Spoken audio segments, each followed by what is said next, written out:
C'est le moment que tu attendais précisément.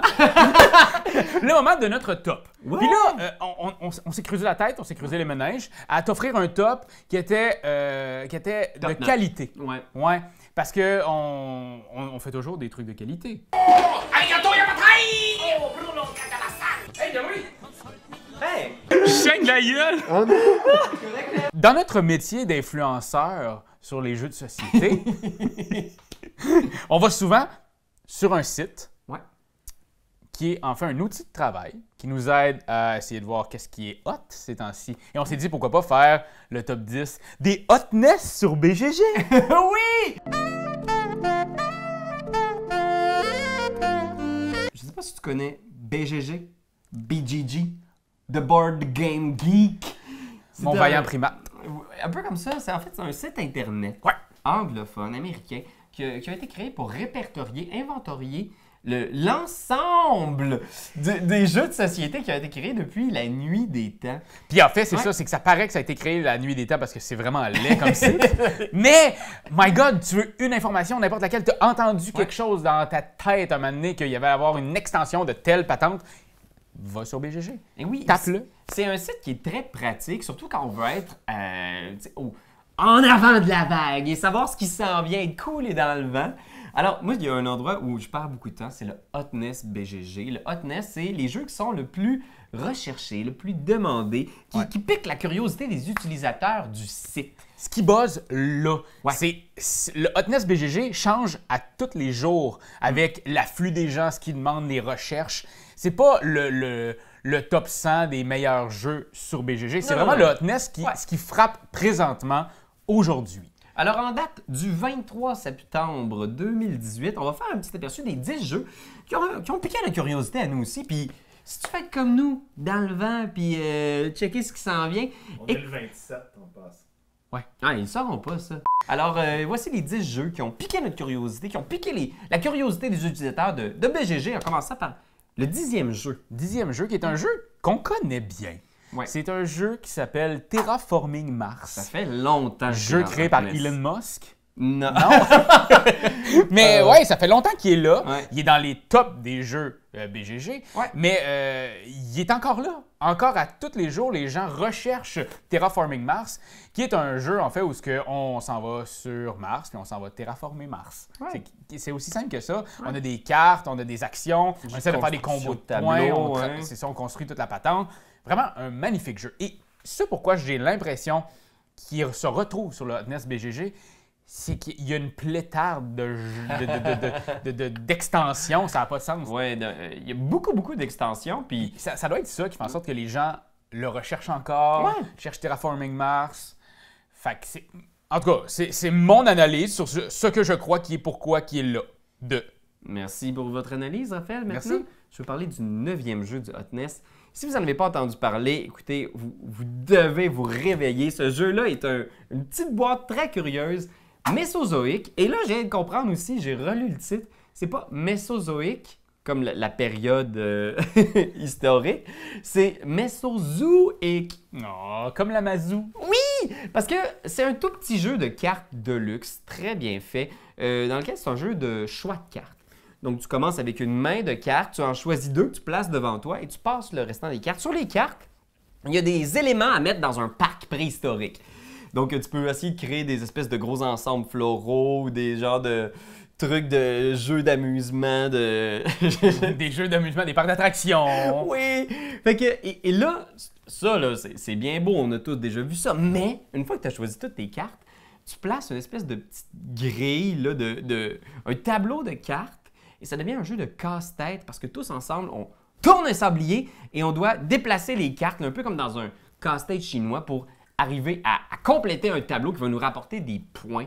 C'est vraiment le fun, c'est vraiment unique, c'est une super belle twist sur le jeu de choix de cartes, de card drafting. Je pense qu'il y a beaucoup de gens qui commencent à le voir venir, puis c'est tellement original que ça pique la curiosité des gens, puis j'espère que ça a piqué la vôtre parce que c'est un petit jeu qui vaut le détour. Mais c'est ça. Je suis comme, qu'est-ce que tu veux, Steve d'autre? Tu viens de tout dire. Captain of the Gulf. Captain of the Gulf, je dois avouer, quand on a regardé un petit peu, on a fait de la recherche sur le jeu, Premièrement, on s'est dit, genre, wow, cette crevette-là prend vraiment beaucoup de place sur le dessin de la boîte. Elle est grosse de même, la boîte est grosse de même, ça n'a pas de bon sens.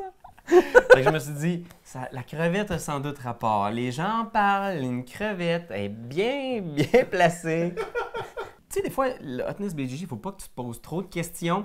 Tu sais, c'est aussi de l'algorithme. Tu sais pas ce qui pique la curiosité des gens. Puis des fois, quand il y a un jeu qui est inconnu, qui se retrouve dans le Hotness, il avance dans le Hotness parce que les gens cliquent dessus pour savoir c'est quoi ce fucking jeu-là? Fait qu'il reste dans le Hotness. C'est un jeu de pick-up and delivery. C'est des pêcheurs dans le golfe du Mexique, alors dans le sud de la Louisiane, et ils doivent justement prendre du poisson, avoir la plus grande part du marché, faire du cash, améliorer leur bateau. Un style un peu à la Harbour aussi qu'on avait vu avec... Le jeu de Scott Almes? Ça a l'air d'être un petit peu moins abstrait, un petit peu plus genre t'as une carte, des pions, t'as des affaires qui bougent. OK, là, OK. Ouais, justement, donc on en sait peu de choses. Est-ce que ça va disparaître comme c'est venu? Seul le temps nous le dira. Peut-être que quand tu vas écouter cette vidéo-là, il sera déjà plus sur le site. Ou il va être déjà top 1 du Hotness parce qu'on a parlé de la crevette. Sinon, en 7e place, on parle de Everdale, qui est un jeu qu'on a eu, qu'on a pu essayer. Vraiment un chouette jeu. C'est pas sans doute le plus beau jeu que j'ai vu. Sincèrement, tu as un arbre, les pièces sont incroyables. C'est vraiment un magnifique jeu.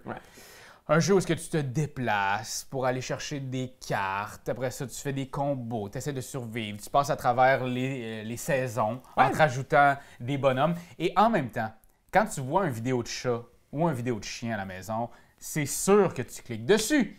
Et j'ai l'impression que c'est ça qui fait que c'est le Hotness. On parle des petits animaux de la forêt. Oui, puis aussi, c'est pas sans rappeler Terraforming Mars. Il y a quelque chose d'un peu Terraforming Mars dans la construction de tableaux, mais en beaucoup plus beau.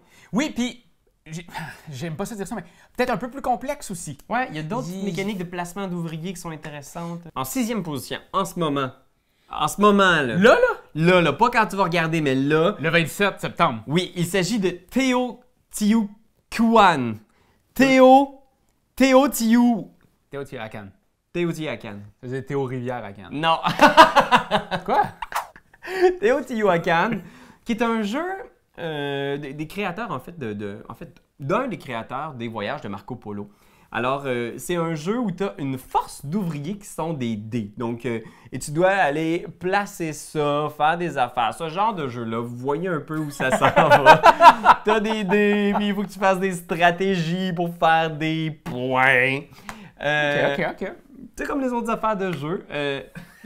Ce que j'ai entendu dire... Peux-tu plus parler de jeux de société? C'est terminé. Ça a l'air d'être un jeu très intéressant pour vrai. Puis il sort sur une lancée, je veux dire, ce genre de jeu-là est très en vogue en ce moment. L'idée de placement de dés, de choix de dés, de points.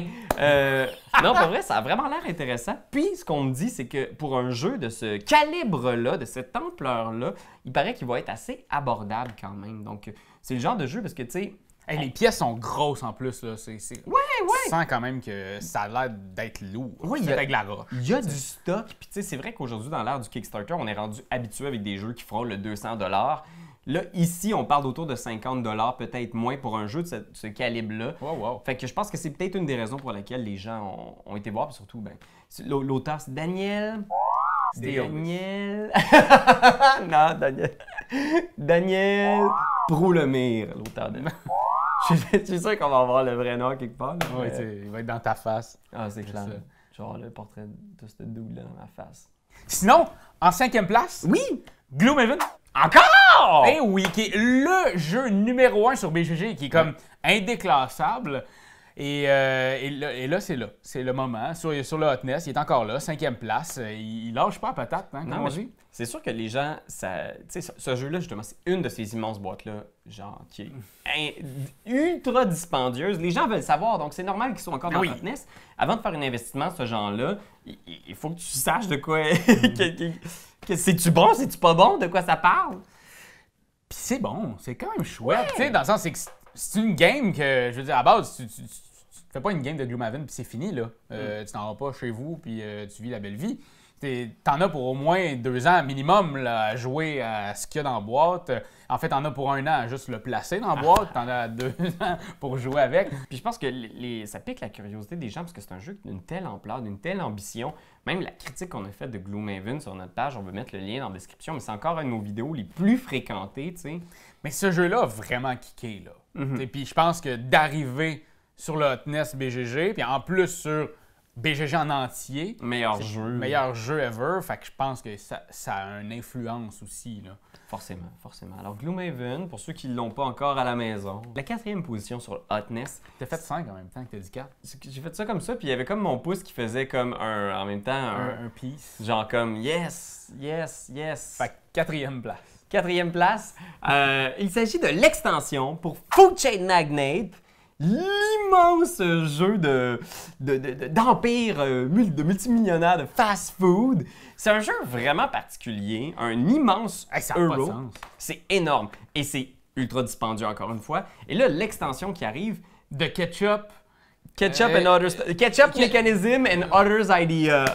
Moi, déjà là, il y a ketchup, ça me bat, là, je le veux. Puis le pire, c'est que si tu vas voir l'affiche au moment où on se parle de... C'est quoi l'extension? Le 27 Oui. septembre. C'est une description un peu loufoque de quelqu'un qui est dans un restaurant qui parle avec le propriétaire. Ça dit rien sur ce qui s'en vient. Fait qu'il y a juste un thread, un forum là, où ce que les gens échangent. Puis c'est un forum de spéculation où les gens essayent d'imaginer ça va être quoi la mécanique de ketchup, ça va être quoi la mécanique de café qu'ils vont rajouter, ça va être quoi le nouveau menu, parce qu'il va y avoir un nouveau menu. Fait que pour comprendre tout l'arbre des possibles de ce que tu peux développer ton entreprise, dans le jeu de base, il y avait un menu qui te disait qu'est-ce que tu pouvais acheter, puis si tu achetais ça, qu'est-ce que tu pouvais acheter. On parle d'une extension, mais il n'y a pas d'image, il n'y a rien, là. C'est prévu pour 2019, Ouais. en quelque part dedans, tu sais. Fait que c'est ça, c'est sûr que ça pique la curiosité parce que c'est un jeu qui a comme été un espèce de petit succès indépendant. Là. Donc pour les vrais fans finis de jeux de société, il y a de quoi de... C'est le méga giga euro un peu par excellence. Ouais. Avec des très bonnes idées, un look super vintage, fait que des choix audacieux. Dans toutes les conventions, où on va, il y a toujours une table le soir vers 10h qui sont comme hey, on se part une game de Food Chain Magnet, puis ben, à 5h du matin, ils sont encore là en train de jouer. Ouais, donc j'ai hâte de voir. Je suis curieux de est-ce que ça va vraiment changer quelque chose de ce jeu qui était déjà un immense carré de sable, là, fait que... Ouais. J'ai hâte de voir, puis c'est hey, baby. En 3e place, Shadows in the Forest. Oh! Vraiment un jeu qui a été... C'est une réédition. Okay. Un jeu qui a été fait dans les années 80. Ah ouais? C'est magnifique. OK. Vraiment un board, une petite chandelle au LED, parce qu'on n'est pas là pour mettre le feu à ton board, et t'as une forêt. La chandelle, la lumière que ça fait des ondes d'ombre sur le board. Et tu as des petits personnages qui doivent se cacher dans l'ombre. Donc, tu vas avancer de petite place en petite place en te cachant dans l'ombre de ces gigantesques arbres. OK! Et tu vas sans doute changer aussi la lumière de place. Puis si un jour tu es pogné, ben c'est là que ça marche plus. Ah ouais! Fait que c'est vraiment un jeu où c'est familial. C'est une gogosse aussi. C'est vraiment c'est un jouet. Tu as des gros arbres avec une lumière, puis tu caches tes petits bonhommes. C'est complètement joli. L'idée est malade mentale. Puis, my God! C'est ça. Tu sais, quand tu te demandes pourquoi c'est sur le Hotness BGG, check les images. Ouais. Puis, les rééditions de jeux pognent souvent beaucoup aussi. Des trucs un peu rétro qui reviennent. C'est Hamburger, même qui sortent la réédition d'Hamburger. C'est sûr que Rob Davio doit être là-dessus à quelque part pour en faire un Legacy. Legacy Hamburger! Hamburger Legacy! Et là, on passe en 2e position. Le jeu qui fait parler! Rêver. Ça fait rêver, ce jeu-là. C'est le jeu Root. Ce jeu-là ici, c'est un jeu asymétrique de conquête militaire dans une forêt fantastique où des animaux se font la guerre. Et la grosse twist de Root, et pourquoi est-ce que les gens en parlent autant? Puis vous allez continuer d'en entendre parler. C'est que c'est asymétrique. Asymétrique. Alors, c'est 4 jeux différents. Donc, si tu joues l'Empire des chats, tu vas avoir une partie qui est complètement différente. Tu ne joueras pas avec les mêmes règles. Tu n'as pas les mêmes buts, les mêmes conditions de victoire, entre guillemets. Il faut quand même que tu fasses des points, mais c'est une expérience de jeu différente pour chaque faction. Fait que c'est extrêmement intéressant. C'est sûr que la thématique, moi personnellement, la thématique me rappelle celle de Everdell un peu. Ben, la forêt, les petits animaux. Exact. Mais c'est deux jeux tellement différents. C'est pas comparable, ces deux jeux-là. Puis on jongle depuis un petit bout de temps avec l'idée de faire une critique de Root ou de Everdell. Et on est comme genre, on va-tu faire les deux? Parce que ça va être à peu près le même sketch. Finalement, les deux vont être exactement le même début, mais... mais là, on se le demandait, puis on te le demande aussi, Internet. Lequel des deux vous voudriez voir en critique? Parce que pour sûr, on fait une critique d'un de ces deux jeux-là, Everdell ou Root. Et écrivez-nous, commentez, dites laquelle quel tu voudrais voir. Mais vraiment, Root, un beau jeu, puis... J'ai comme l'impression, il y a eu Vast avant, de la même compagnie, qui était quand même assez complexe. Là, on tombe quand même dans quelque chose de complexe, mais c'est pas 4 jeux à part entière. C'est comme, t'es capable d'expliquer le jeu sans virer complètement fou comme dans Vast. Vast, il fallait que je t'explique ton jeu, il fallait que je t'explique ton jeu, il fallait que je t'explique ton jeu. C'est compliqué dans Vast, c'est que c'était peut-être un petit peu plus funky. Mettons, il y avait un joueur qui jouait le héros qui entre dans la caverne, et il y avait un joueur qui jouait la caverne. Donc peut-être que c'est ça qui était peut-être un petit peu moins accessible. C'est un très bon jeu. Vast est solide, là, tu sais. Mais ici, c'est 4 armées. Il me semble que visuellement, narrativement, toute l'histoire, tu vois le board, tu comprends. Tu fais « Oh mon Dieu, quelle histoire! » On est dans Game of Thrones, mais avec des souris. Ce qui nous amène finalement au jeu, au numéro 1. Le plus hot des Hotness BGG. On parle de Mizo! Mizo, comme la soupe Mizo! Wow! Eh ben, ouais, c'est quoi ce jeu-là? Ça sort d'où? Ça sort de Kickstarter. Ah, Kickstarter! Voilà, Kickstarter, dans le fond, Mizo est un jeu qui a été foundé là, à 102%, à l'heure où on se parle, le 23-27 septembre. Et vraiment, ça look en motadine. On a passé de petites illustrations à petites figurines à fucking figurines de fou. Monstrueuse figurine qui... Placement d'ouvriers. Ouais. On est là, contrôle de territoire, on est là pour se péter la gueule. Puis on est dans le temps des dieux, de la mythologie des dieux et tout et tout. Vraiment, c'est... La mythologie des dieux. La mythologie des dieux. Tu sais, moi, je suis là, je t'ai le dit. J'ai pas allé à l'université. Fait que, maintenant, on verra pas fou avec ça. Ouais, ok, ouais. Fait beau jeu, mais tous les jeux Kickstarter ces temps-ci, j'ai comme l'impression qu'ils buzzent tout le temps. Ouais. Puis, même si le jeu est pas bon, il va buzzer pareil. C'est une plateforme qui mobilise vraiment beaucoup. Quand un Kickstarter buzz, quand les gens en entendent parler, on le voit passer partout, autant sur Instagram que sur Twitter, que sur Facebook, que sur la Hotness BGG, parce que les gens veulent savoir avant d'investir justement ce 100-150 $ américains. Et moi, c'est ça qui me fait capoter. Genre, c'est un autre sujet de discussion, là. Un moment donné, on s'en rejasera ça plus longtemps. Mais le Kickstarter m'intéresse pas à la base parce qu'on a une rencontre. Ah, je pensais que c'était comme une espèce de Dans musique, 15 minutes. genre le Kickstarter m'intéresse pas, moi, à la base. Non, mais c'est ça. J'ai comme l'impression que ça intéresse beaucoup de monde, les Kickstarter, mais moi, ça vient pas me chercher pour plusieurs raisons. De un, on dirait qu'on dénature le jeu en payant, en ayant des stretch goals qui influencent ta jouabilité, ton jeu. On a rajouté une extension dedans. Finalement, le jeu est complètement dénaturé. Fait que là, tu fais « Ah, ben le jeu à la base était peut-être vraiment bon, mais là, maintenant, ça a l'air d'être une pizza remplie de trucs weird. » Puis, tu le sais jamais quand tu vas le recevoir.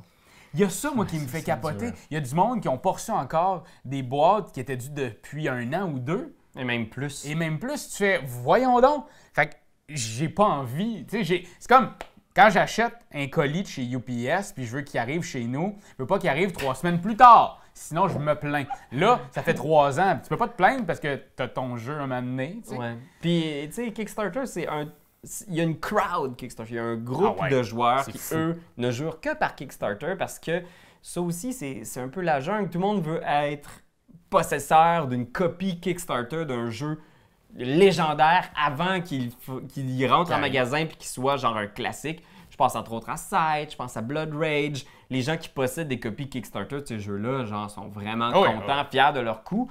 Mais aussi, sur Kickstarter, il y a beaucoup de jeux qui sont, excusez-moi l'expression, mais de la... Quand t'aimes quelque chose, tu te donnes des bisous dessus. Mais comme c'est un ordinateur, tu donneras pas de bisous. Tu vas plutôt commenter, puis tu vas partager. Oh oui, partager, partager, partager. C'est la leçon de Jésus!